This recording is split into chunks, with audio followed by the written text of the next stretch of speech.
You ever notice how the air feels different before something terrible happens? Quiet, too quiet.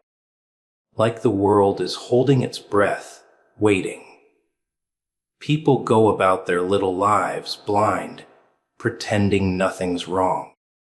But no, you can't ignore it. You feel it gnawing at you, like claws scraping inside your chest. A horror is crawling closer, step by step, and it doesn't come for the weak. No, it comes for the ones who matter, the ones marked, the ones chosen, and that's you. The air always shifts before the storm. Most people never notice it. They're too busy, too distracted, staring at their glowing little screens, chasing shadows of meaning in empty things. But if you stop, if you listen closely, you can feel it. That strange heaviness, like the world is leaning in, pressing down on your shoulders, whispering secrets you're not supposed to hear. It's not the storm itself. No, it's the warning, a signal. The calm that pretends to be harmless, but hides something darker underneath. It starts with silence. Have you ever heard silence so loud, it makes your ears ring? That's not peace. That's the world holding its breath. The birds stop singing. The wind stops dancing. Even the sky seems to stiffen, like it knows what's coming.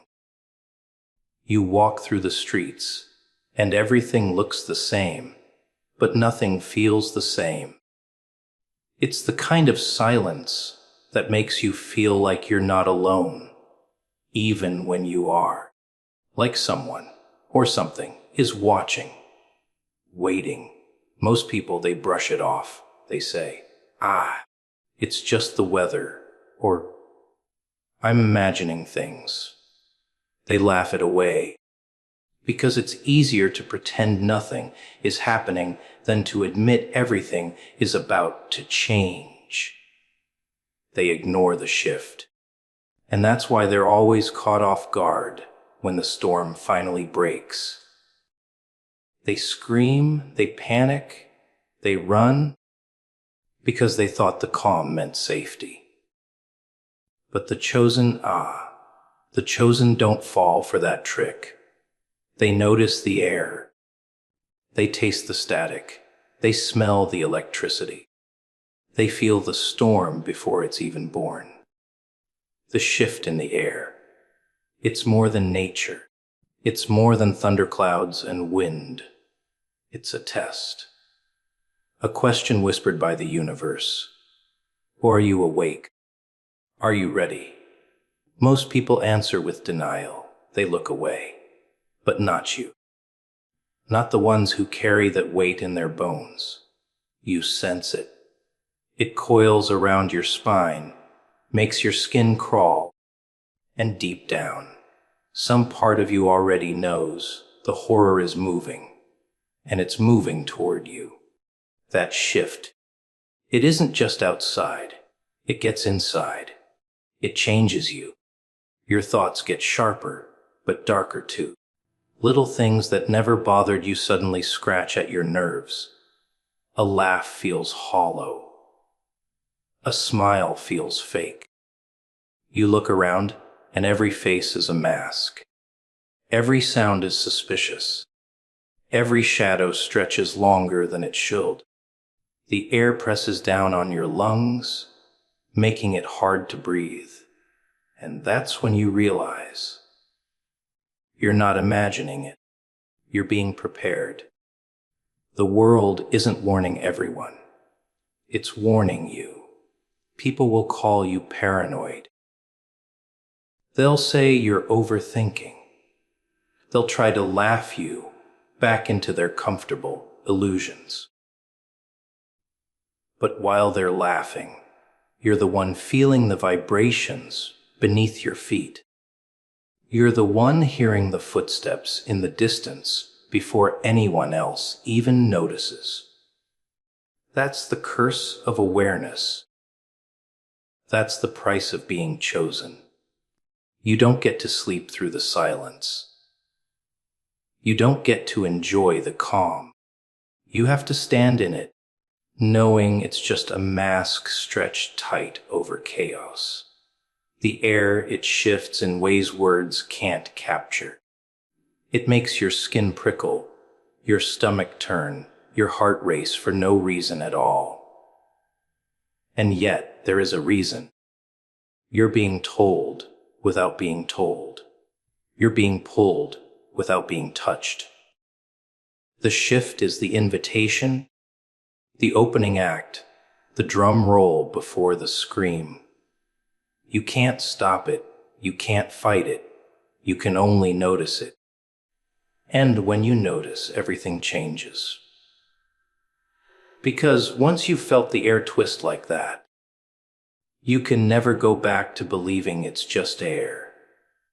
You know it's a warning. You know it's a promise. That's why people fear silence. That's why they drown it out with noise, with distractions, with anything to stop them from hearing what the world is really saying. But you're not like them. You don't run from it. You don't cover your ears. You listen. You pay attention. You let the silence crawl under your skin. You let the weight crush into your chest. You let the shift take hold of you, because deep down, you already know the truth. Storms don't come without purpose. The air doesn't change for nothing. And if you feel it before anyone else does, it means you've been marked. It means the storm has a message for you alone. It means the horror isn't just approaching. Its searching fear is the first sign you've been chosen. Not courage, not strength, not some shining moment of victory. No, it begins with fear, that shiver down your spine, the tightening in your chest, the way your hands tremble when no one's watching. Fear creeps in when the world starts to shift, when the silence grows heavy, when you know something is crawling closer. And you can lie to yourself, tell yourself you're fine, but deep down you know fear never lies. Fear is honest. That's what makes it different from all the masks people wear. People lie every day, smile when they want to scream, laugh when they want to cry, nod when they want to run. But fear doesn't play games. It's raw, it's real. It strips you naked in front of yourself. You can't pretend when fear has its claws in you. You can't fake calm when your heart is hammering like a drum. That's why fear is the first mark of the chosen. Because only those who are awake enough to feel it, to sense the horror creeping toward them, are worth being chosen at all. Think about it. The ones who never feel fear, they're not brave. They're blind. They walk through the world deaf to the whispers, numb to the warnings. The storm can roar right above their heads, and they'll smile like fools, thinking the calm will last forever. That's not courage. That's ignorance. But you're different. You feel fear before anyone else. You feel it when others are laughing. You feel it when others are sleeping. You feel it when the shadows start stretching, and no one else even notices they've grown longer. That sensitivity, that trembling awareness, that's not weakness. That's the mark. That's the proof. Fear isn't there to break you. No, fear is the signal. Fear is the whisper that says, you've been chosen. It shows up first because it prepares you. It sharpens you. When fear grabs you by the throat, suddenly every sense is alive. You hear more, you see more.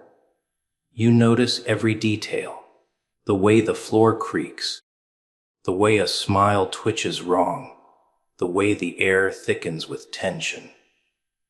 Fear opens your eyes wider than comfort ever could. And the chosen, they need that. They need to be awake.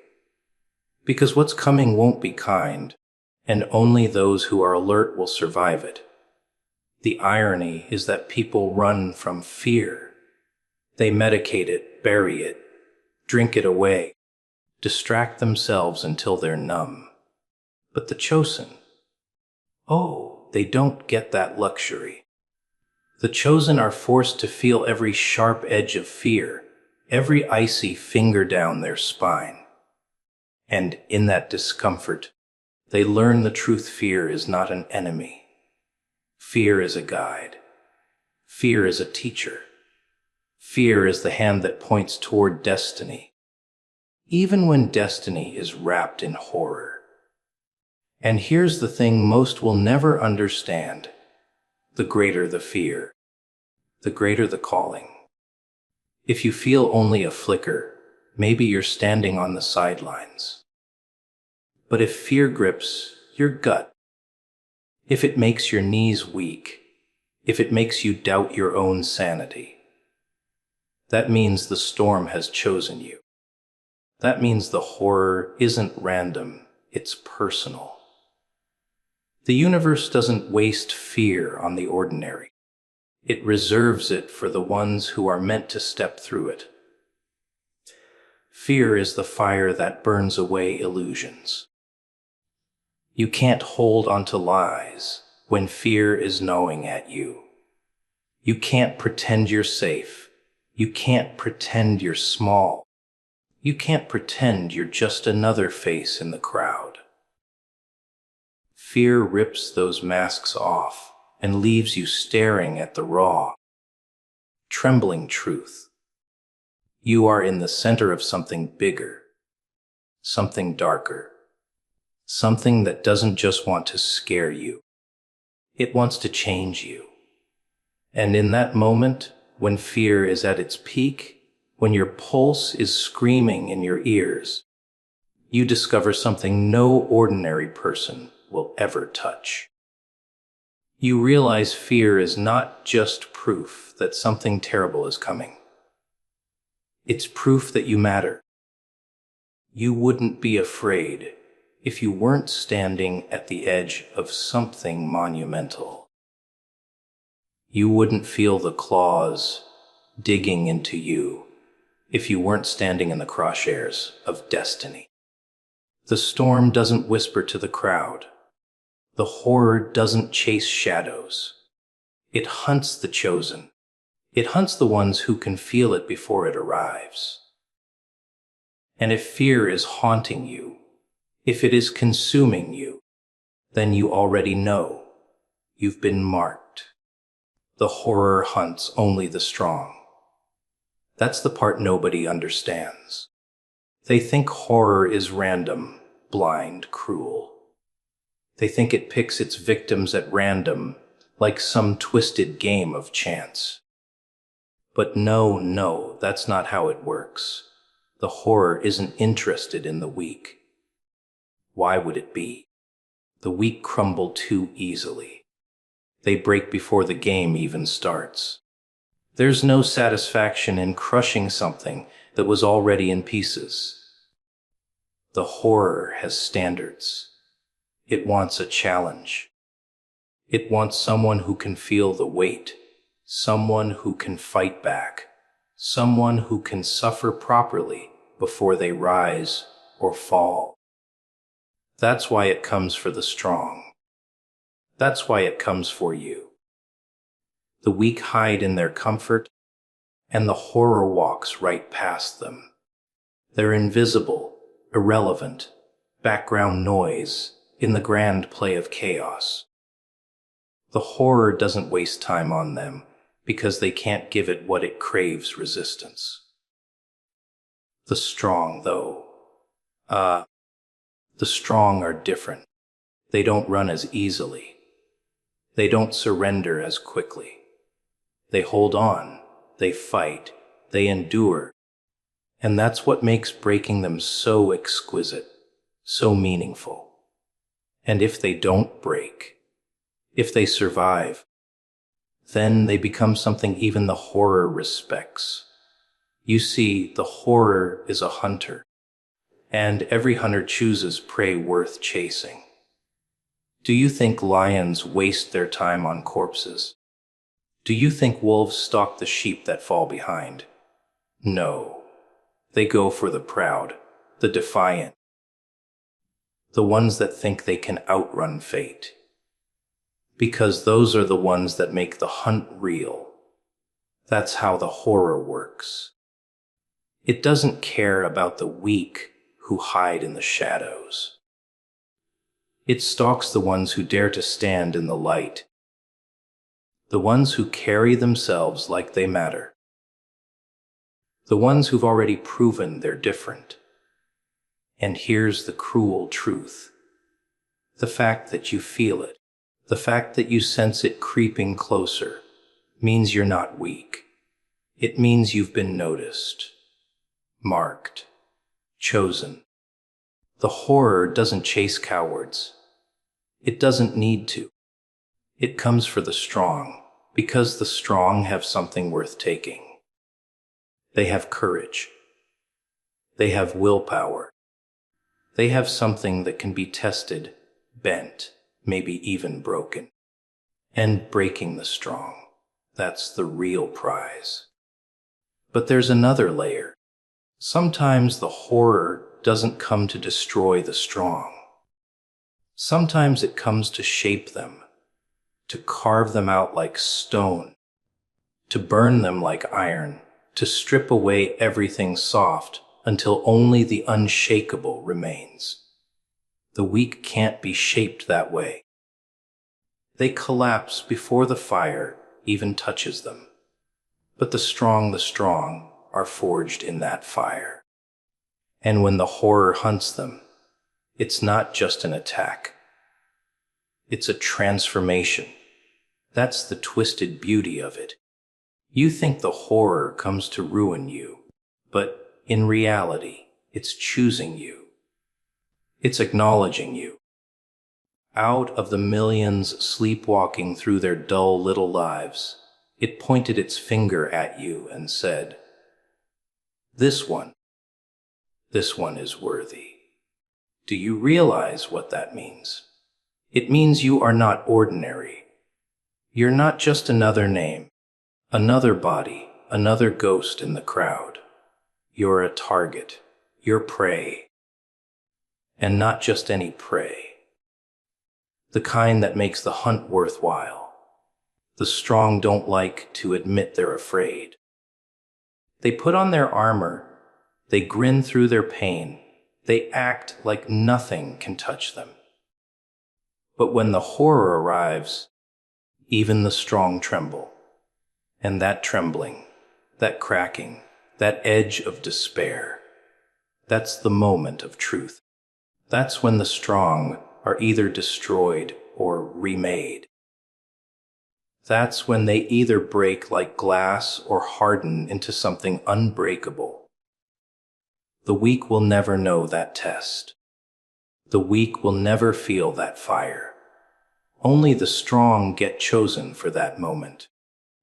Only the strong get to find out what they're really made of. And here's the irony. The strong spend their lives wishing the horror would leave them alone. But deep down, they wouldn't have it any other way. Because without the hunt, without the terror, without the endless test, how would they know their own power? Comfort never reveals strength. Safety never awakens the giant inside. Only the horror does that. Only the hunt exposes the truth. The horror hunts only the strong, because the strong are the only ones worth hunting. And if it's after you, if you feel its breath on your neck, if you hear its footsteps in the silence, then you already know what that means. It means you are not weak. It means you have been chosen for the chase. It means you are exactly the kind of prey that makes the hunt beautiful. Ordinary faces will never see it coming. They walk through life blind, smiling, laughing, lost in their routines, clutching their little comforts like children clutching toys. They think tomorrow will look just like today, and the day after will be no different. They don't feel the shift in the air. They don't hear the silence growing louder. They don't see the shadows moving at the edges. Ordinary faces live in a dream, a sweet little lie wrapped around them like a blanket. And when the horror approaches, when it rises from the dark, they are the first to be swallowed whole. Not because they were chosen, but because they were asleep. The ordinary live in patterns. Wake up, eat, work, sleep, repeat. They don't question the unease that prickles at the back of their mind. They bury it. They ignore it. They laugh at it. They tell themselves, it's nothing. It's just in my head. That's how they survive their dull little days. But survival isn't awareness. Survival isn't strength. Survival is just drifting, blind and numb, waiting to be erased without ever knowing what erased them. They never see it coming. Because seeing requires eyes that are truly open. Look at them closely. Every smile is empty. Every conversation shallow. Every dream small enough to fit inside a box. They don't look past the surface because the surface is enough for them. They don't dig deeper because they're terrified of what they might find. They'd rather stay blind than face the truth that something darker, something heavier, is lurking just beyond their line of sight. That's why the ordinary never notice the storm until it's too late. They're too busy pretending life is safe. Too busy distracting themselves with noise and illusions. Too busy hiding from the very thing that's already reaching for them. But you're different. You've seen the cracks in the mask. You've heard the whispers beneath the laughter. You've felt the silence that ordinary faces never feel. That's why the horror comes for you. Because you are not blind. You don't live in that same dream. You see what they refuse to see, and that makes you dangerous. That makes you awake. That makes you the one who can't be lulled back to sleep. And the horror, it doesn't care about the sleepers. It's after the ones awake enough to sense it. The ordinary will never understand that. They'll laugh at you when you tell them. They'll call you paranoid, dramatic, unstable. They'll tell you to relax, to stop worrying, to just live like them. But that's because they can't feel it. They can't taste the static in the air. They can't sense the weight pressing down on the world. They can't hear the rhythm of something approaching. And in their ignorance, they think they're safe. They think blindness is protection. But blindness isn't protection. It's the reason they'll never stand a chance. Ordinary faces are easy prey. They don't resist. They don't fight. They don't even notice until it's already too late. By the time they realize something's wrong, by the time the laughter in the room turns hollow and the shadows start closing in, The horror already has them. That's why you never envy the ordinary. Their ignorance looks like peace, but it's only silence before the scream. It's only calm before the chaos. They mistake blindness for safety, but in reality, it's a curse. And here's the twisted truth: the horror lets them stay blind on purpose. It doesn't need them awake. It doesn't need them ready. It's almost too easy. They'll walk straight into the jaws, smiling, talking, unaware that every step brings them closer to the edge. They'll keep believing tomorrow will be the same as today, right until the moment tomorrow swallows them whole. They'll never see it coming. They were never meant to. That's the difference between the ordinary and the chosen. The ordinary live blind until they're erased. The chosen live awake, haunted by the knowledge that something is moving in the dark. Ordinary faces get comfort. Chosen faces get fear. And while they laugh, while they sleep, while they blind themselves with shallow distractions, you are left staring into the silence, knowing the truth they'll never know. That the horror doesn't care about the blind. It only reveals itself to the ones cursed enough to see. Chaos reveals who you truly are. Not peace, not comfort, not safety. Those things are illusions, soft walls that hide the cracks underneath. Everyone looks composed when the world is quiet. Everyone looks strong when nothing is threatening them. But strip away the routine, the order, the balance, and throw them into chaos. Then you see the truth. Then you see who's fragile, who's hollow, who's been wearing a mask. Chaos rips that mask off, piece by piece, until there's nothing left to hide behind. In chaos, the polite smiles vanish. The small talk, the pleasantries, the fake kindness, gone in an instant. Fear takes over, greed takes over, desperation takes over. Suddenly, the ones who pretended to be noble show how quickly they'll betray.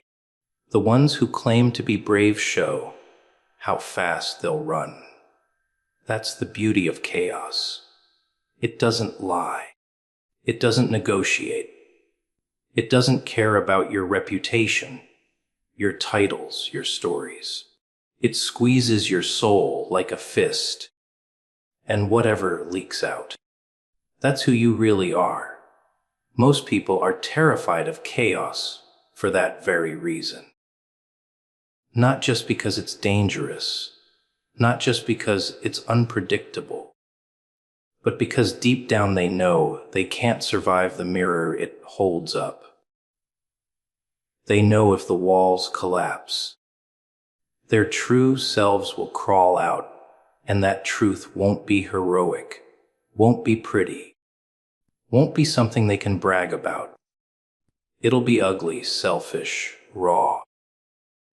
It'll be the version of themselves they've been hiding from their whole lives.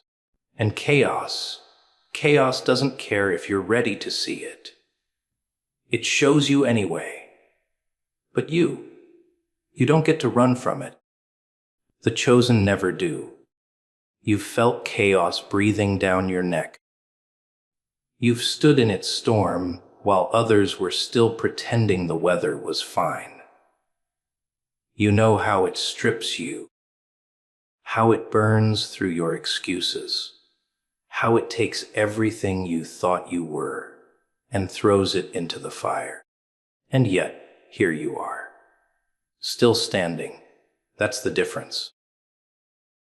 The ordinary crumble in chaos because they've built their lives on lies. You endure because you've been forced to face the truth. And here's the sick twist. Chaos isn't just destruction. It's revelation. It's the hand that rips down the stage curtains, showing what's been hiding behind them the whole time. Without chaos, people get to live their entire lives pretending. Pretending they're kind, pretending they're strong, pretending they're happy. But chaos doesn't allow pretending.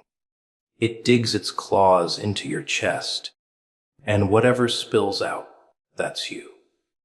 The raw, unfiltered you. And that's why the horror loves chaos. Because it knows the only way to find the chosen is to break the world around them and see who rises from the wreckage. You see, it's easy to say you're brave when no one is chasing you. Easy to say you're loyal when no one is testing you. Easy to say you're strong when nothing is trying to break you. Words are cheap in calm waters, but throw someone into the storm. Watch who they become. Some beg, some betray, some collapse, and a rare few stand taller than before. They scream, they bleed, they fall to their knees, but they rise again. That's the revelation. That's the moment chaos says, this one is real. And don't be fooled. Chaos doesn't just test once. It keeps coming. It keeps pressing. It keeps breaking down whatever false pieces of you still remain. Every time you think you've figured yourself out, it shatters you again, forcing you to look deeper, forcing you to uncover layers you didn't even know existed. Chaos isn't satisfied until there's nothing left to strip away, until what's left is raw, untouchable, undeniable, until you are standing in your truest form, the one even you didn't know was buried inside. Most people would call that cruelty, but you know better. It's not cruelty, it's revelation. Without chaos, you'd never know who you really are. Without chaos, you'd never see what you're capable of. Without chaos, you'd still be another face in the crowd, another mask smiling through a lie. That's why the chosen are dragged into the storm again and again. Not to be destroyed, but to be revealed. Because only chaos can show you the truth that comfort will always hide.